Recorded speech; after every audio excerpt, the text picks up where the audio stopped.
ہمارے جو مؤذن صاحب قاری رشید، اللہ ان کی مغفرت فرمائے، ان کے درجات کو بلند فرمائے، 40 سال سے زیادہ اس مسجد کی انہوں نے خدمت کی۔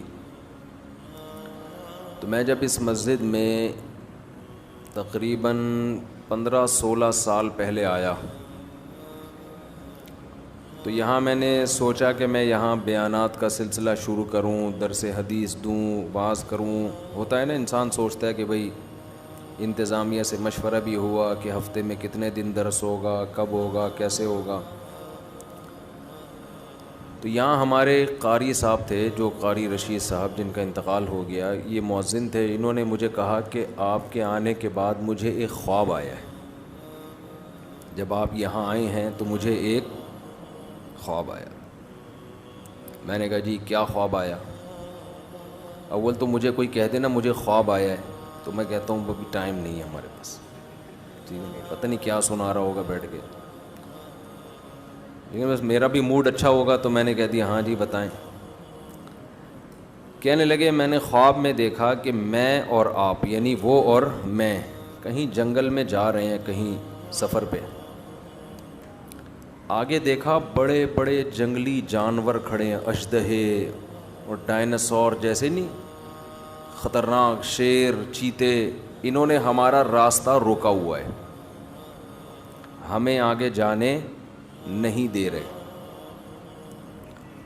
کہہ رہے ہیں میں اور آپ کھڑے ہو گئے کہ اب کیا کریں، تو راستہ ہی بند ہے، اتنے بڑے بڑے اژدہے منہ پھاڑ کے کھڑے ہوئے۔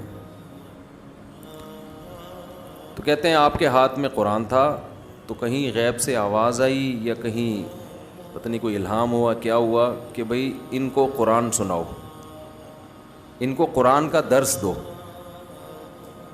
تو کہنے لگے آپ نے قرآن اٹھا کے درس دینا شروع کیا اور وہ سارے جانور آہستہ آہستہ اپنی جگہ سے ہٹتے چلے گئے۔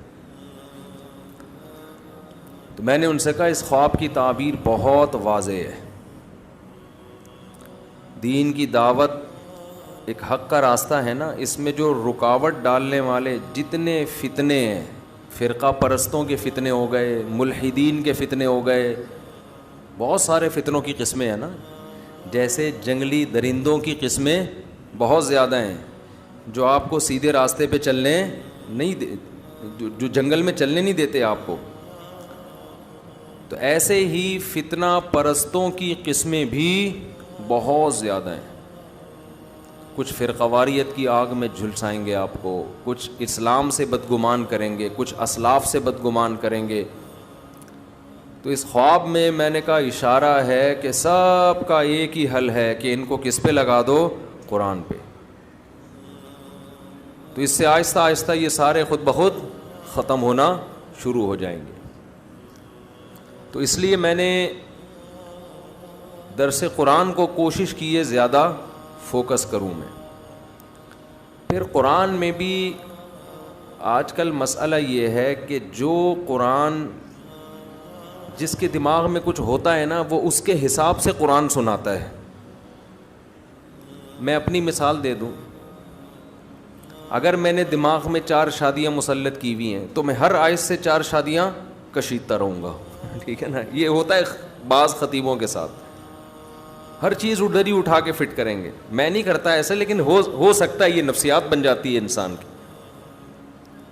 بعض لوگ جو جہاد کے قائل ہیں، ہونا چاہیے انسان کو، وہ ہر آیت سے جہاد جس کا جہاد سے کوئی تعلق بھی نہیں ہے، اس سے بھی کیا نکالا جا رہا ہے، وہ پورے قرآن میں الحمد سے لے کے والناس تک ان کا قرآن گھومتا ہے جہاد کے گرد۔ یہ بھی غلو ہے بھائی، جتنا جو چیز ہے اس کو اتنا بیان کیا جائے، جس کو جتنا رکھا گیا ہے نا۔ کوئی اس کو پورا تبلیغ پر، کوئی پورا سیاست پر، کوئی خلافت پر۔ اب تو سیاسی جماعتیں ایک دوسرے پہ فتویٰ لگانے میں بھی قرآن کا سہارا۔ آپ کا آدمی جب وہ غلطی کرے اس پہ قرآن کی آیتیں فٹ نہیں کرتے، جیسے ہی مخالف پارٹی نے وہ غلطی کی قرآن پڑھ کے سنانا۔ فرقہ پرست بھی یہ کام کرتے ہیں۔ آپ کی مخالف رائے پہ کوئی عالم چلا گیا تو فوراً یہودیوں کے علماء والی جو آیتیں ہیں وہ اپنے مخالفین علماء پہ فٹ کرنا شروع کر دی کہ یہود و نصارہ کے مولوی یہی کرتے تھے، آج یہ مولوی بھی۔ تو ہر آدمی کوشش کرتا ہے اپنی جو ایک جس کو کہتے ہیں نا فرسٹریشن, جو ایک ٹھڑک ہوتی ہے, وہ ٹھڑک کس طریقے سے پوری کر رہا ہوتا ہے, لیبل کس کا لگ رہا ہوتا ہے, قرآن کا. تو میں نے یہ ارادہ کیا تھا. اچھا, ڈاکٹر اسرار احمد رحمہ اللہ تعالیٰ کی ایک اچھی بات یہ لگی کہ ان کے درس میں یہ عنصر کم نظر آیا. میں یہ نہیں دعویٰ کرتا کہ بالکل بھی نہیں تھا, ان کے بھی اپنے کچھ نظریات تھے جو وہ درس میں لاتے رہتے تھے, لیکن اتنی بات ہے کہ انہوں نے قرآن کے وہ مضامین جو قرآن نے بہت اہتمام سے بیان کیے, ان مضامین کو انہوں نے بہت زیادہ ہائی لائٹ کیا ہے. تو بہرحال میں نے یہ, اور بھی علماء ہیں, لیکن ہمارے علماء کا مسئلہ یہ ہے کہ وہ میڈیا پہ نہیں ہیں, ان کے درس اپنی مسجدوں کے اندر محدود ہیں. حضرت مولانا سرفراز خان صفدر صاحب رحمہ اللہ تعالی گجرانوالہ کے بہت بڑے عالم, نہیں علامے تھے وہ, اتنے بڑے عالم کہ آپ ان کی کتابیں پڑھو آدمی حیران ہو جاتا ہے کہ کیسا علم اللہ نے اور تحقیق کیسی دی تھی ان کو. جب میں نے ان کی کتابیں پڑھی نا تو میں نے کہا بھائی یہ ایک صفحہ لکھنے میں کم سے کم 1.5 سے 2 مہینہ لگا ہوگا, جو ریسرچ ان کی ایک پیج پر ہوتی ہے, جبکہ مکتبہ شاملہ بھی نہیں تھا, گوگل بھی نہیں تھی. ان کے بارے میں تھا کہ جب وہ تحقیق کرتے نا ان کو پتہ چلتا کہ یہ حوالہ مجھے ملے گا ترکی کے فلاں کتب خانے میں فلاں کتاب میں ہے, یہ یہاں سے کسی کو بھیجا, چل بھائی ترکی جا, فلاں کتاب نکال تلاش کر, اس کے فلاں صفحے میں دیکھ کے مجھے بتا کہ ہے یا نہیں ہے. سمجھتے ہو؟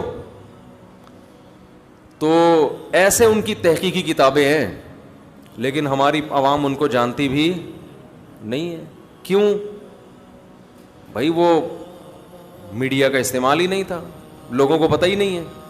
اور آج کل جتنے لوگ فائدہ اٹھا کے نا اپنی تحقیق لا رہے ہوتے ہیں, اصل میں ان لوگوں کی تحقیقات ہوتی ہیں, نسبت کس کی طرف کر دیتے ہیں, میری تحقیق, حالانکہ اپنی نہیں ہوتی کسی کی ہے, چوری کر کے اپنے کھاتے میں ڈال دی. محنتیں ان لوگوں نے کی ہیں جو دنیا کے سامنے ہیں ہی نہیں. تو میں نے یہ ان کا, میں عرض کر رہا تھا, ان کا بھی بڑا زبردست درس ہوا کرتا تھا. میرا خیال ہے 30-35 بار انہوں نے پورے قرآن کا درس ختم کروایا, مجھے صحیح طرح یاد نہیں ہے, 20 بار یا 30 بار اس طرح پورے قرآن الحمد سے لے کے والناس تک انہوں نے درس قرآن دیا ہے. تو میں نے ارادہ کیا کہ ہم فوکس کس کو کریں گے, درس قرآن کو, اور اس درس میں جو اللہ نے جو چیز بار بار کہی ہے میں بھی وہ چیز بار بار بیان کروں گا. اس میں جو مضامین قرآن ہائی لائٹ کرتا ہے نا, جس انداز سے اس کو اسی طرح سے ڈیفائن, تو انداز اس انسان اس کو اپنے اسٹائل میں کرتا ہے, مثالیں تو اپنی دے گے نا, لیکن اس سے ہٹنا نہیں ہے. تو میں آپ سے گزارش کر رہا ہوں کہ اسی سلسلے میں میرا جو چینل ہے نا مفتی طارق مسعود اسپیچز, اس پہ تفسیر کے لیکچرز ہیں, 8 لیکچر ہیں عربی گرامر کے. اتنی عربی اس میں سکھائی گئی ہے کہ آپ کو قرآن کی زبان میں سمجھ میں آنا شروع ہو جائے. پھر انہی لیکچرز کی کو سامنے رکھتے ہوئے باقی درس ریکارڈ کروائے ہیں. انہی لیکچرز میں جو آپ کو گرامر آئے گی اس کی پریکٹس کروائی گئی ہے. تو تفسیر لیکچر نمبر 1, تفسیر لیکچر نمبر 2, تفسیر لیکچر نمبر 3, ابھی پتہ نہیں کتنے لیکچر ہو چکے ہیں, میرا خیال ہے 200 کتنے ہو گئے, تو بہت ہو گئے ہیں. تو وہ تو مجھے بھی پتا ہے بہت ہو گئے ہیں, مطلب کتنے, اچھا میرا خیال ہے 200 تک ہو چکے ہیں. تو آپ حضرات ایک کام کریں, وہ لیکچر بھی کیا ہیں, اس میں بھی میں نے ٹو دا پوائنٹ قرآن بیان کیا ہے, دائیں بائیں بالکل بھی نہیں کیا, ٹو دا پوائنٹ, بس قرآن کیا کہہ رہا ہے. باقی دیکھیں قرآن تو ایک سمندر ہے نا, اس میں غوطے لگاؤ تو وہ تو مضامین نکلتے چلے جائیں گے. ایک آیت پہ 6 گھنٹے بھی تقریریں ہو سکتی ہیں. لیکن ہم نے کوشش کی ہے کہ اس کو بس قرآن سمجھ میں آ جائے کہ اللہ ہم سے کہہ کیا رہا ہے. باقی اس میں علمی نکات کے تو ایک پورا سمندر ہے. تو وہ لیکچر آپ لوگ سنیں, ابھی رمضان ہو رہا ہے ختم, اور آپ نے ہو جانا ہے مارکیٹ سے شارٹ. سمجھتے ہو؟ تو قرآن سیکھو نا, کچھ آگے بڑھو نا. یہ درس جو میرے ہوتے ہیں اس میں تو قرآن بھی چل رہا ہے, اور پھر موجودہ حالات کے لحاظ سے ہم دائیں بائیں بھی چلے جاتے ہیں. اس میں ٹو دا پوائنٹ قرآن ہے. ان لیکچرز کو آپ سنیں. میرا چینل مفتی طارق مسعود اسپیچز پہ وہ لیکچرز اپلوڈ ہو چکے ہیں. رمضان میں ابھی ناغہ چل رہا تھا کیونکہ میرے مصروفیت اتنی ہو گئی تھی, ارادہ تو میں نے کیا تھا لیکن نہیں ہو پایا. پھر یوٹیوب کی بھی کوئی پالیسی ہوتی ہے, آپ ایک وقت میں اتنا مال ڈال نہیں سکتے یوٹیوب پہ, ٹھیک ہے نا, وہ نوٹیفیکیشن نہیں بھیجتا. تو اس چینل کو سبسکرائب بھی کر لیں. اس کا فائدہ یہ ہوگا کہ آپ کو نوٹیفیکیشن مل جائے گا, سمجھتے ہو. اور بیل آئیکن پہ کلک کرنا نہ بھولیے. وہ ہم نے یوٹیوب سے جب بھی کسی چینل پہ جاؤ نا آتا ہے بیل آئیکن پہ کلک کرنا. ابے بھائی تو بول آگے.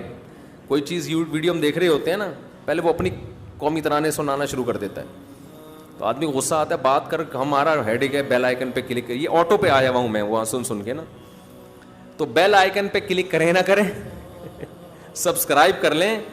اس سے کسی دن غیرت جاگ جائے گی آپ کی. جب بار بار نوٹیفیکیشن آئے گا تفسیر کے لیکچر کا, بھائی لیکچر شروع ہونے والا ہے, تو شاید کسی دن آپ کی غیرت جاگ جائے کہ آج سن لو یار.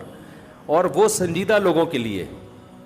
دیکھو اڑا اوڑی والے دنیا میں بہت ہیں, جذباتی لوگ دنیا میں بہت ہیں. آپ کو ایسے لوگ ملیں گے ہو ہاں روئے دھوئے نماز میں ایسے تہجد میں لگے ہوئے ہیں, اگلے دن مارکیٹ سے شارٹ.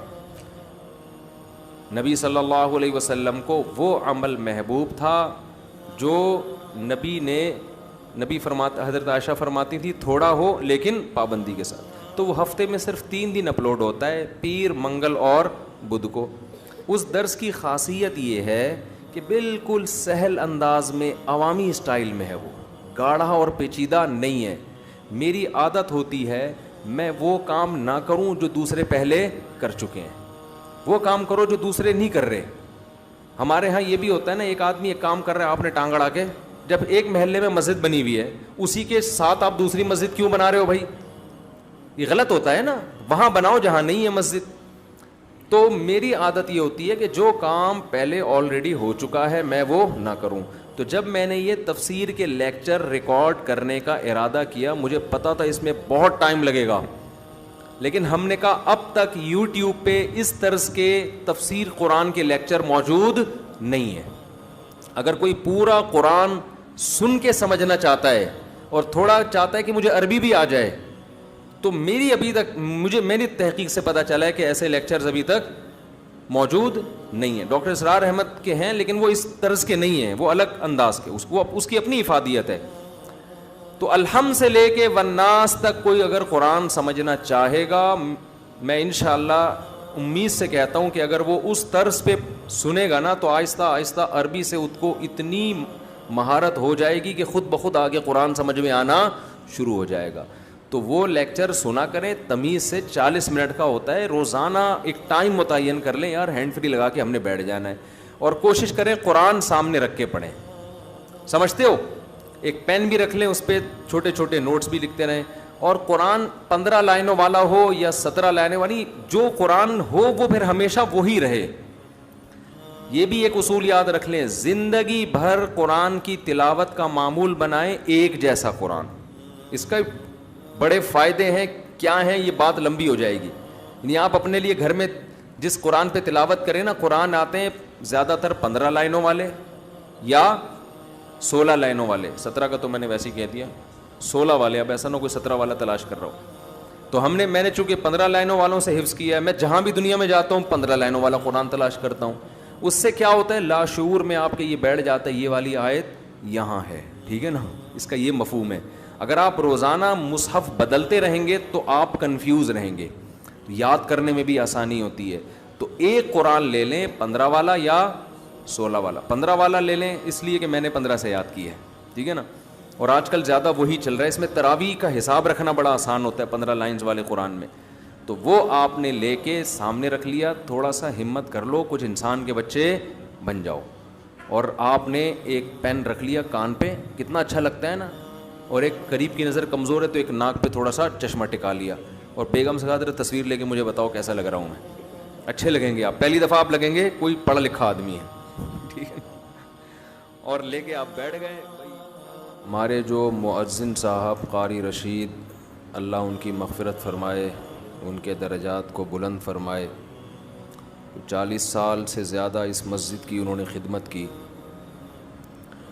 تو میں جب اس مسجد میں تقریباً 15-16 سال پہلے آیا.